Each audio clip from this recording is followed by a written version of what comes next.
Go. Welcome everyone to Storytime in Seacliff. And we have yet another story today. Oberon is here waiting to hear. I think you're going to like this one too, Oberon.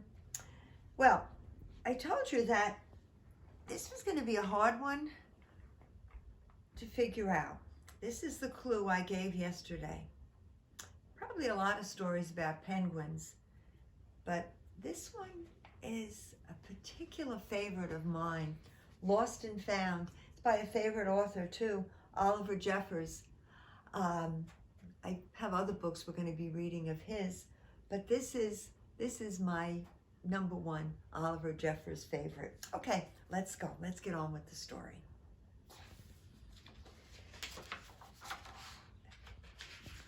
As I said, start over the little suitcase there. I don't know. Do you think that's going to have something to do with the story?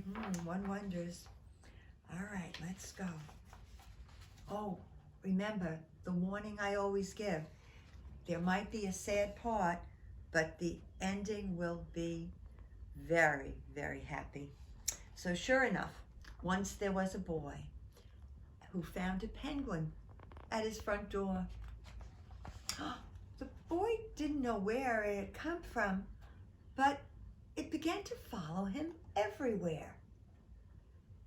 But the penguin looked sad, and the boy thought it must be lost. So the boy decided to help the penguin find its way home.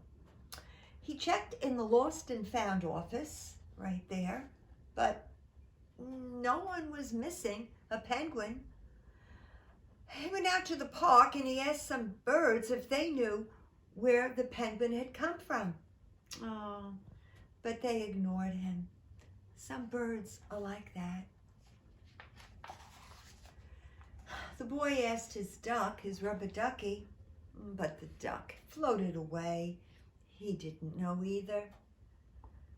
That night, the boy couldn't sleep for disappointment. He wanted to help the penguin, but he wasn't sure how. The next morning, he discovered that penguins come from the South Pole. But how could he get there? He ran down to the harbor and he asked a big ship to take them to the South Pole. But his voice was much too small to be heard over the ship's horn. So together, the boy decided he and the penguin would row to the South Pole. The boy took his rowboat out. He tested it. Sure enough, he told stories to the penguin to help pass the time. And when they had finished fixing the boat up, they packed everything that they would need.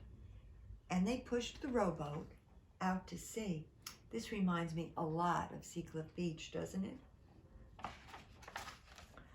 Oh, they rowed south for many days.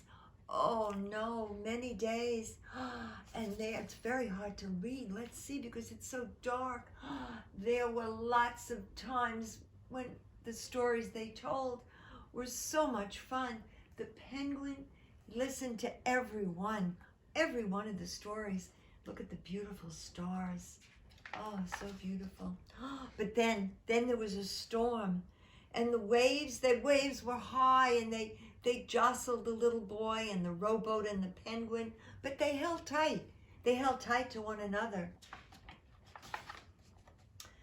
Well, finally, they came to the South Pole. The boy was delighted, but the penguin said nothing. Suddenly, it looked sad again as the boy helped it out of the boat. The sign says, "Welcome to the South Pole." Then the boy said goodbye and floated away. When he looked back, the penguin was still there, but it looked sadder than ever. It felt strange for the boy to be on his own. There was no point telling stories now because, well, there was no one to listen. except the wind and the waves. Instead, he just thought, and the more he thought, the more he realized he had made a big mistake. The penguin hadn't been lost. It had just been lonely. Quietly, he turned the boat around and he rowed back to the South Pole as fast as he could. Whew, at last he reached the pole again. But where was the penguin? The boy searched and he searched. He was nowhere to be found. Sadly, the boy set off for home. But just then, the boy saw something in the water ahead of him. Closer and closer he got until he could see, yes, the penguin. Oh, they were so happy to see one another, so happy. And the boy and his friend went home together, talking of the wonderful, wonderful things all along the way. And that's the end of the story of Lost and Found. I'm going to put it aside. And today, well, we're very, very lucky. We have a birthday. We have a birthday boy. Well, yesterday, this is how the cake looked. It was a little more chocolate.